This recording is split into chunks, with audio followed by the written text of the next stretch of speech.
Alright guys, it's Copper Cutlass, and yeah, I got my fan going, so you might hear it in the background, but we came out here the other night, a little late. It was the last cool day of the week, and I'm like, I gotta do a tune-up on this, so we changed spark plugs, we changed wires, we did a cap, a rotor, a coil.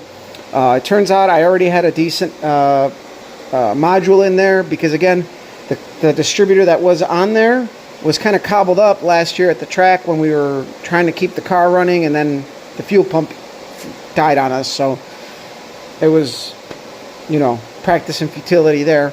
But we did manage to, that day we went, to the finals and whatever, and then the next day the car just kind of fell apart because we ran 2 really hot days. So with our next race coming up, and us racing 2 days again, I'm going to try to keep everything together. So I'm on the up and up. I got new spark plugs, new spark plug wires, and yes, we did do a couple things different.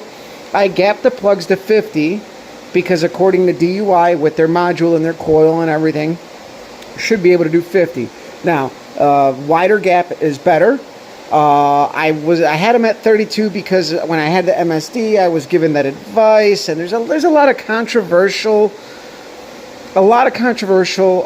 feelings about the spark plug gap, but I will tell you from experience recently that yeah, big difference. If you got, you know, a strong enough spark that can bridge that gap, it makes a huge difference. And we learned that the day tuning before Six Summer. So big difference. So we're gonna see if it'll kind of clean up the car a little bit. It does run on the fat side, but anyway, I really got to thank my buddy Dave, Freak Cylinder Head Service. He also did my carburetor about over a year ago. We spec'd this thing out, and by we I mean he taught me and he showed me everything that he did. And this carburetor, ever since I put this carburetor on, I've been going rounds. The car's been running consistent, and I don't want to mess with it. But after I fired it up after the tune-up the other day, I developed a fuel leak. So it turns out that the last thread on the main body that was not helicoiled, because we helicoiled 3, it disintegrated. It just started leaking, and it left the chat. So there is going to be a very long rant coming up, so bear with me. It's about parts, quality, and what I dealt with this cap and rotor setup. I'm not exactly happy, but we will see what happens. Stay tuned. I'm going to button this up, fire it up, and do a little idle video, and that's it. See you guys.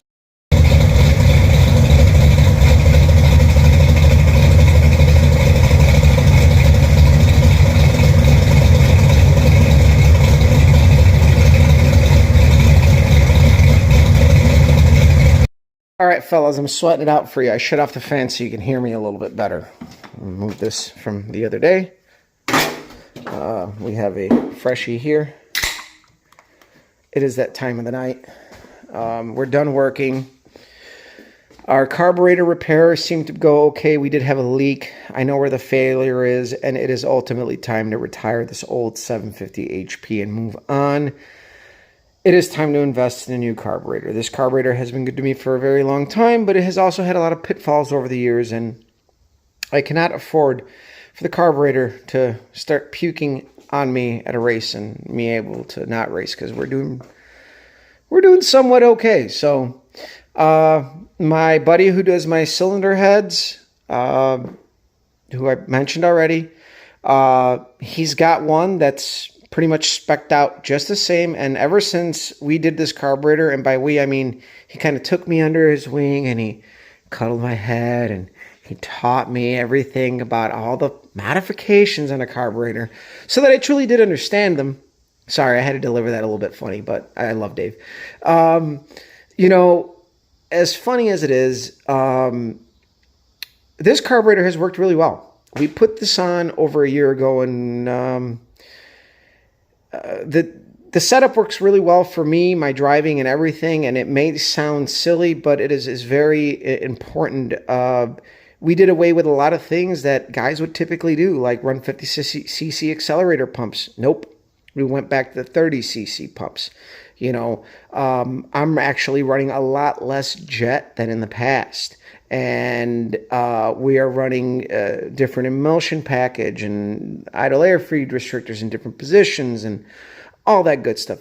But he has a 750 that I'm actually going to pick up, put some money on it, and just have it with me because I can't afford to. I can't afford that, you know. So this weekend we are actually going to take it out and put some miles on it just to shake that all out because it's not leaking. I had it running for about 20 minutes. I'll put the idle videos up. But the main part of this video is I'm a little disappointed. I bought this Performance Distributors DUI HEI cap coil setup. I also bought their module, but I already had a Dynamod in there that was actually new. I forgot I bought one last year. I looked back in my receipts. Hold on. Running out of breath there, talking like a salesman. So, all right. So I got the tail of two caps.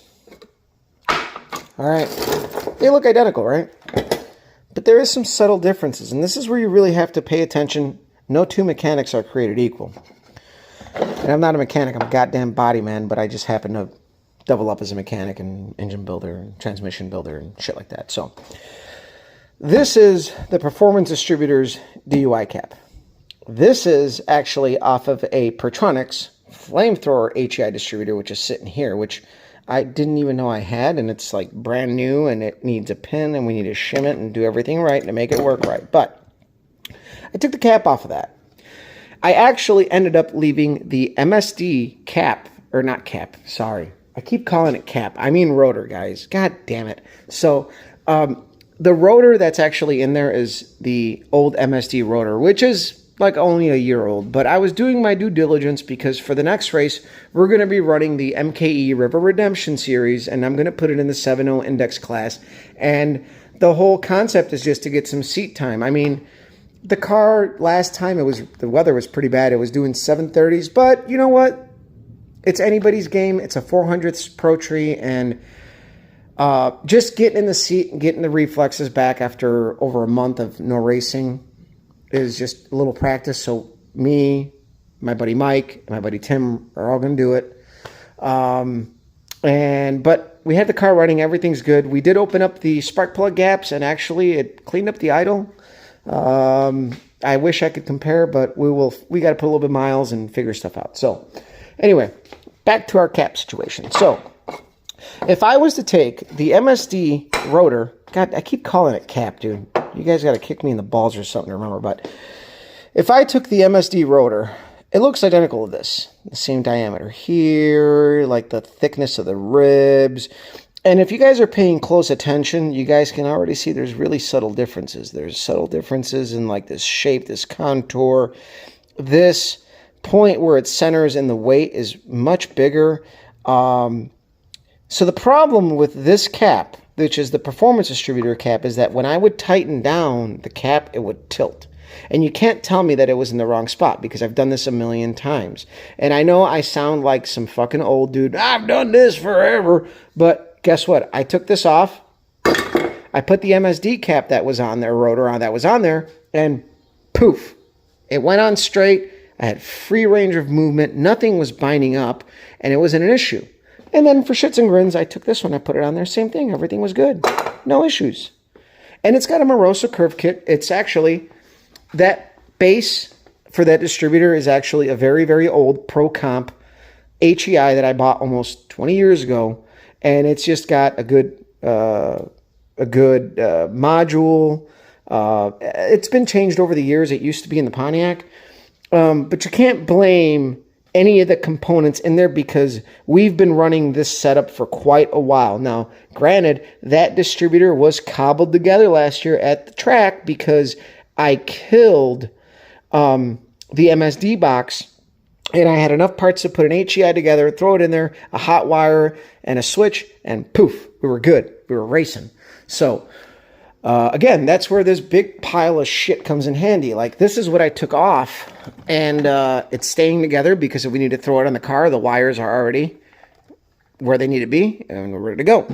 I also got spare header gaskets because we blew them out last time when we ran it in the heat like that, and last race it was breaking up really bad. It was not happy with the tune.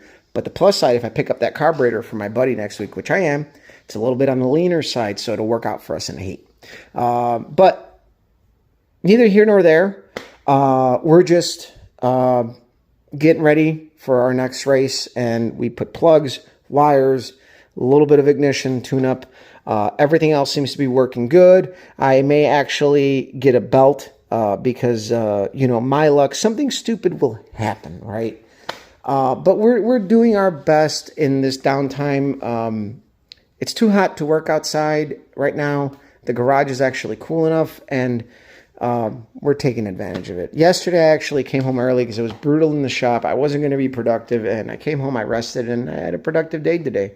So, with that being said, I hope you guys take this not as so much as a complaint, but a little bit of a rant. Everybody's favorite YouTube uncle has done a lot of, videos on parts and how bad they are. And these look identical. And there's some differences. This strap is different here. This one's a little wider here. You think it would be better. But, my guess is that was engineered better. And if you look there, it actually sticks out further in so that when that gets pushed down, it's more in the center. This one's actually near the center. When it presses in, it goes away from the center. So again, the button might not be riding on there as good as on this one. And this is the Pertronix one.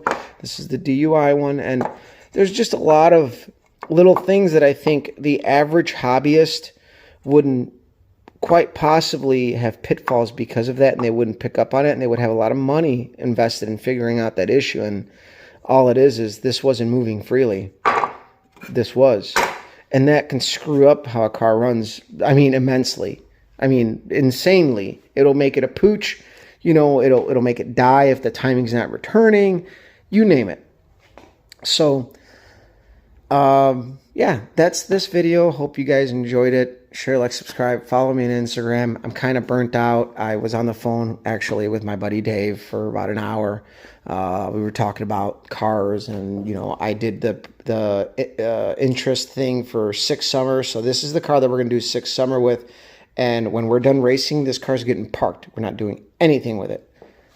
All focus is this. This car is getting built. We are racing this car next year, and then we're going to do 6 Summer with this car next year. So we did race this one season when my wife broke her leg, so we're no strangers to doing that. And the car is, the best part about this car is that anybody can get in this car and drive it.